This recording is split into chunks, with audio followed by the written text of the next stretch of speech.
Кімде-кімге сүйкімді болған болса, ризығының кең болуы дейді.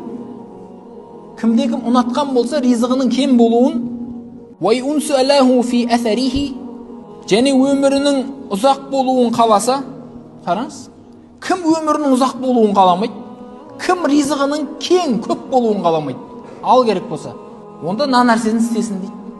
Бәріміз қалаймыз ғой, өміріміздің ұзақ болғанын, ризығымыздың кең болғанын қалаймыз ба? Пайғамбар саллаллаху алейхи вассалам міне жолда айтып отыр. Осыны істеші, өмірің ұзақ, ризығың көп болады дейді. Ендеше жауабы не?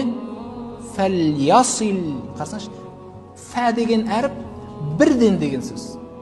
Тұрып қалмаңыз енді, ойланып қалмаңыз. Туысқандық қарым-қатынасын жалғасын дейді. Үзбесін. Ренжітіп болғаныңыз болса, кешірім сұраңыз. Барыңыз үйіне. Бір аптасына бір немді зиярат етемін деп қойып қойыңыз, тізім жасап қойыңыз. Құдай қаласа, мына әулетке бәлен күні барамын.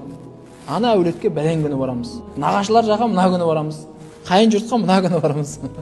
Құдай қаласа, өз жұртымды мына күні аралаймын деп бәрін жасап қойыңыз. Сол уақытта уақыт біліп, бала шағаңыздың бәрі сап алып, барып қайтыңыз.